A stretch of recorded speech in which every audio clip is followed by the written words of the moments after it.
Ikaw ang aking tala sa gabing madilim. Ikaw ang bawat sana sa lahat ng hiling.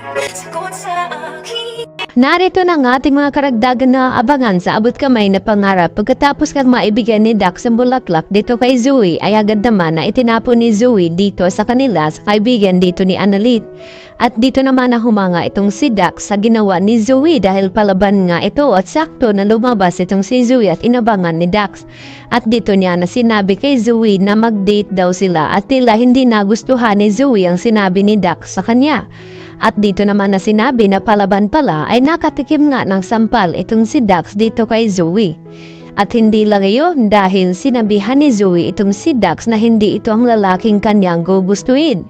At wag daw siyang subukan dahil kaya din daw niya itong ipaligpit. At dito rin naman na matapang na sinagot ni Dax itong si Zoe na wag din daw siyang subukan.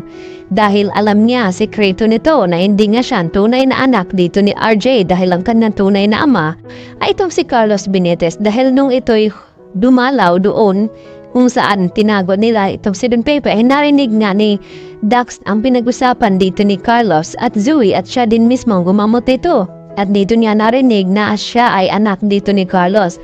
Kaya ganoon na lamang ang pag-aalala at pag-aalaga ni Carlos dito nga kay Zoe kasi yun pala ay anak niya ito.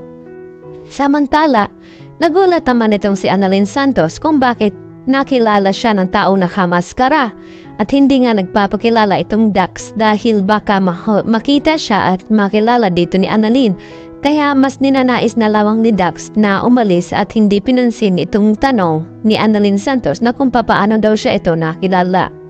At dito na nga ba tuluyang lilipat itong si Annalyn sa Apex dahil pumapayag na nga itong si Carlos ngayon.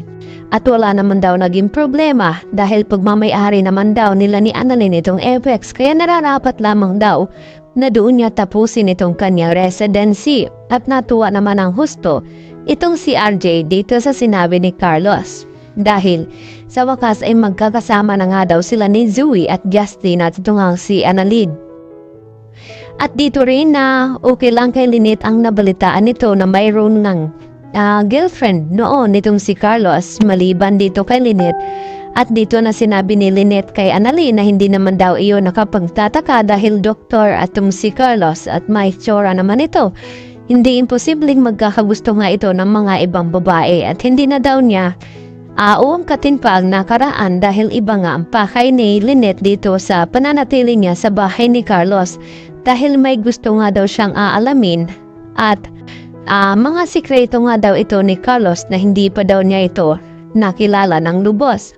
At dito nga nag-umpisa na nga mag-usisa itong si Lynette dito sa ugali ni Carlos at sinusundan niya nga ito. At dito rin nalaman ni Lynette na nakipagkontrabahan itong si Carlos dito nga kay Dax at siya din ang tumulong nito. Dahil sinabi ni Lynette dito kay Carlos na dapat hindi daw palalayain itong si Dax dahil sa kanya ay nagkaroon nga siya ng trauma at dito nga pati itong si Harry. At dito rin naman na sinisigurado ni Carlos Benitez na hindi na daw sila malalapitan ang Dax na ito at sasaktan. Dahil yun nga ay pinakiusap ni Carlos kay Dax na wag daw magpapakita muli dito nga kay Lynette. At ang gusto naman pala ng babae dito ni Dax ay walang iba kundi ito ngang si Zoe. Subalit, hindi nga nagustuhan ni Carlos Benitez ang mga sinasabi dito ni Dax dahil gusto niyang protektahan itong kanyang anak na si Zoe. Kaya yan naman ay hindi pinapansin naman ni Dax ang mga sinasabi nga dito ni Carlos.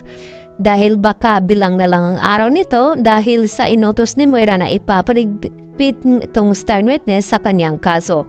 Kaya yan naman ang ating pagkatutukan at abangan maya-maya mga ka-idol dito lamang yan sa abot kamay na pangarap.